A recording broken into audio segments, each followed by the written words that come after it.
This show is part of OnePlace, a daily network of focused briefings across the stories people follow most. Welcome to the briefing. Today, we cover the sudden collapse of Spirit Airlines, Elon Musk's courtroom drama, and a major shift in international trade policy that could impact the global automotive market. Spirit Airlines shuts down immediately after bailout talks fail. The carrier ceases operations following a second bankruptcy filing.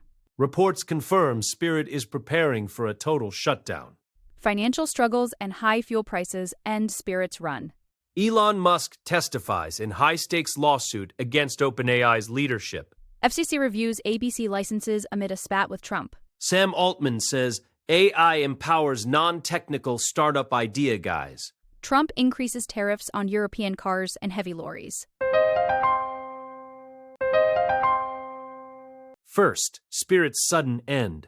Spirit Airlines has officially reached the end of the runway, announcing an immediate cessation of all operations after nearly 50 years in the sky. This drastic move follows the collapse of a proposed federal bailout, where the Trump administration offered $500 million in exchange for a 90% stake in the company. Unfortunately, those negotiations fell through, leaving the ultra-low-cost carrier with no path forward. The airline has instructed all passengers with upcoming flights to stay away from the airport, as all service is canceled and customer support is no longer available. For those left holding tickets, the company says it will automatically process refunds for purchases made with credit or debit cards, though travelers who used vouchers or points will have to wait for the bankruptcy court process to play out. The scale of this collapse is significant, with roughly 17,000 jobs now hanging in the balance.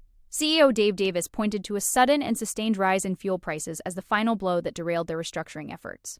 While the airline had a plan to emerge from bankruptcy with the help of bondholders, the lack of liquidity made it impossible to continue. Interestingly, documents show that Spirit's credit card processor has been holding back about $3 million a day since August, specifically to cover potential refunds in a scenario like this. This foresight might be the only silver lining for thousands of stranded travelers. However, for the employees and the broader budget travel market, the immediate disappearance of such a major player creates a massive void that won't be easily filled by competitors. More on Spirit's shutdown. The fall of Spirit Airlines marks a dramatic shift for a company that was once among the most profitable in the industry.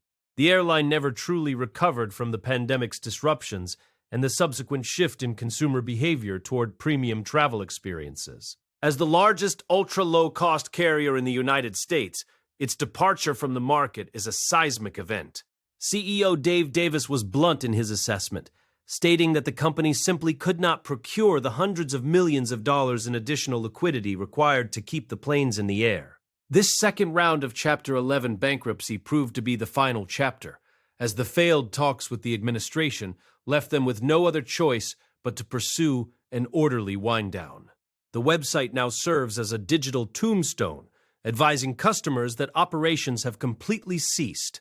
It is a tough moment for the budget travel sector, as rival low-cost airlines are already looking to capture Spirit's former market share, even though they face their own financial headwinds. The transition away from the ultra-low-cost model by consumers has made it difficult for these carriers to maintain the margins they once enjoyed. Spirit's struggle was compounded by those high fuel costs, which hit their bottom line harder than the legacy carriers who have more diversified revenue streams. With the airline winding down operations as of Saturday morning, the focus now shifts to the liquidation of assets and the impact on the airports that relied heavily on Spirit's traffic. It is a disappointing conclusion for a brand that fundamentally changed how many Americans approached air travel by unbundling services to offer the lowest possible base fares. Behind-the-scenes reports. The timeline of the shutdown became clear late Friday when reports began circulating that negotiations over the government bailout had hit a total impasse. According to sources familiar with the matter, the Wall Street Journal was among the first to report that Spirit was preparing to cease operations as early as 3 a.m. on Saturday. This was later confirmed by the Flight Attendants Union, which sent out a newsletter to its members detailing the plan to stop all flights. Despite the internal chaos, a spokesperson for the airline had initially tried to maintain a sense of normalcy, declining to comment on the bondholder discussions while the planes were still flying. This highlights the tension between the management's attempts to secure a last-minute deal and the reality on the ground as the cash reserves finally ran dry. The union's communication was particularly telling, as it promised that management would remain available to answer employee questions in the coming weeks, even as the airline itself stopped functioning. This suggests a very rapid collapse where the final decision to pull the plug happened in a matter of hours once it was clear the Trump administration's proposal wouldn't work for all parties involved. The bailout was intended to be a lifeline, but the terms and the financial state of the carrier made it a difficult sell for creditors. For the thousands of crew members and ground staff, the news came as a devastating blow after weeks of uncertainty. The speed at which the airline went from operating a full schedule to a total standstill at 3 a.m.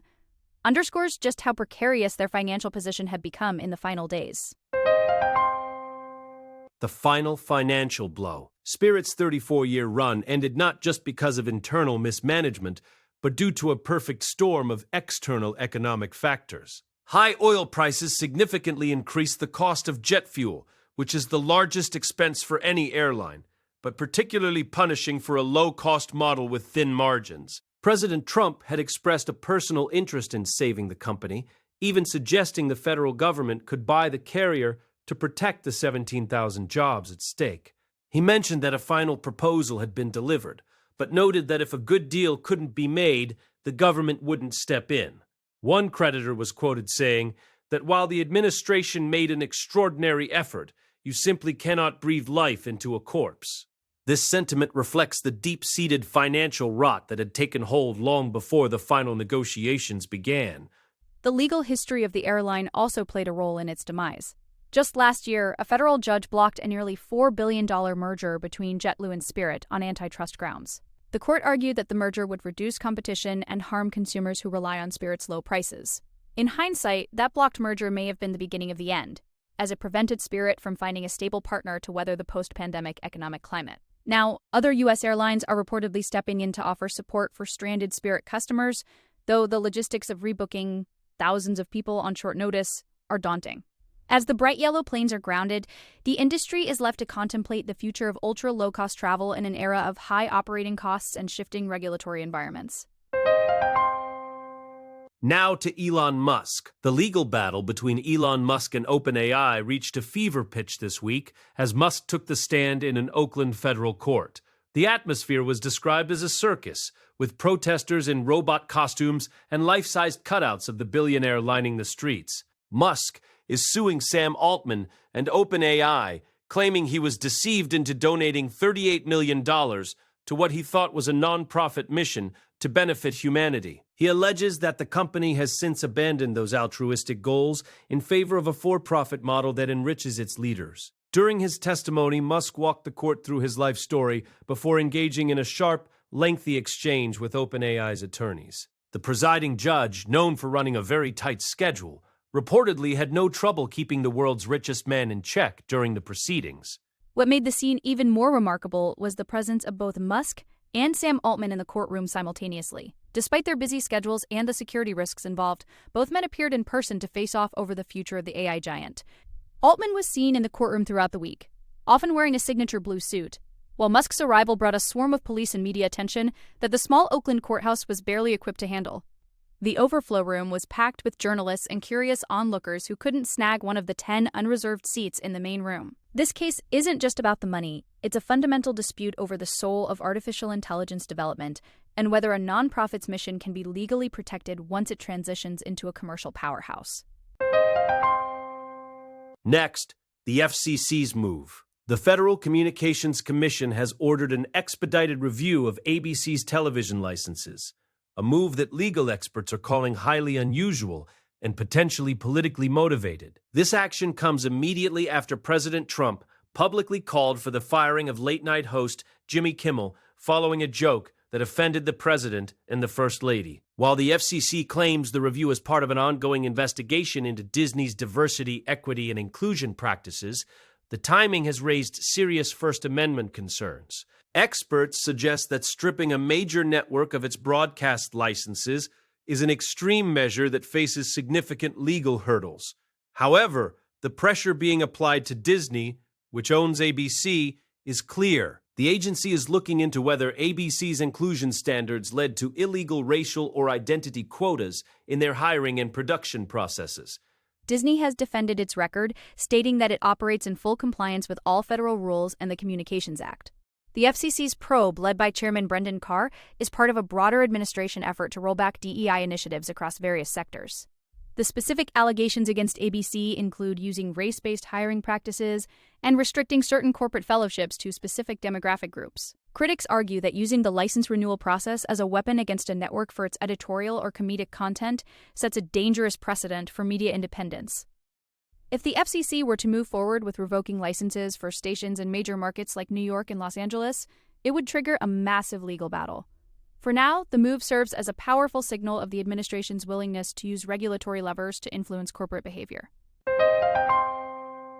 Shifting to Sam Altman. OpenAI CEO Sam Altman recently shared an optimistic view for a group of people who were once the butt of jokes in Silicon Valley. The idea guys. Historically, founders who had a vision but lacked the technical skills to write code were often dismissed by investors and incubators like Y Combinator. However, Altman argues that generative AI and advanced coding tools have fundamentally changed the landscape. He believes that technical talent, while still important, is no longer the insurmountable barrier it once was. Now, individuals who deeply understand their users and have a great product vision can use AI to bridge the technical gap.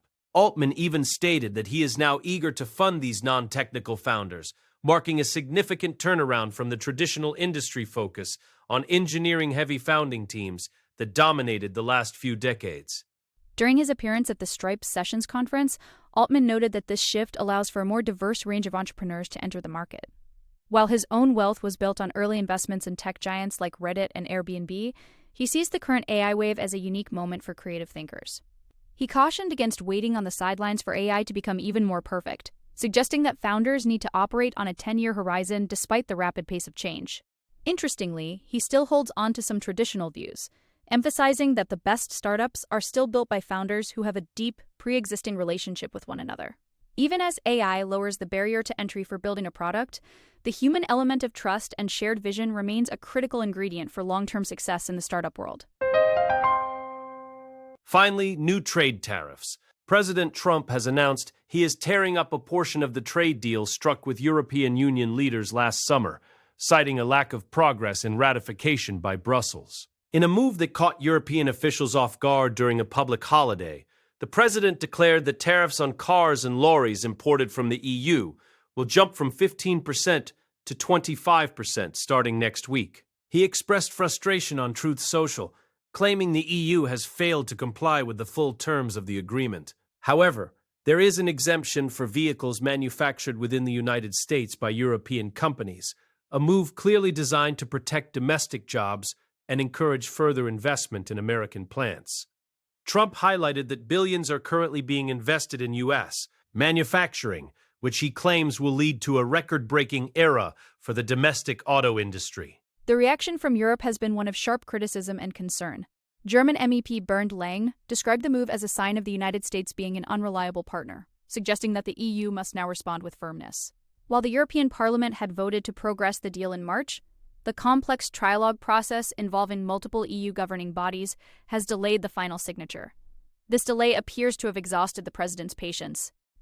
Beyond the economic impact, this tariff hike comes alongside threats to withdraw U.S. troops from Italy and Spain, further straining the transatlantic relationship. The European Commission is now expected to launch an intense diplomatic effort to save the trade deal while keeping all options open to protect their economic interests. This escalation marks a significant return to the aggressive trade tactics that defined much of the previous decade. That is the briefing for today. Join us again tomorrow for more focused updates on the stories that matter most. Don't forget to follow the show to stay informed every day.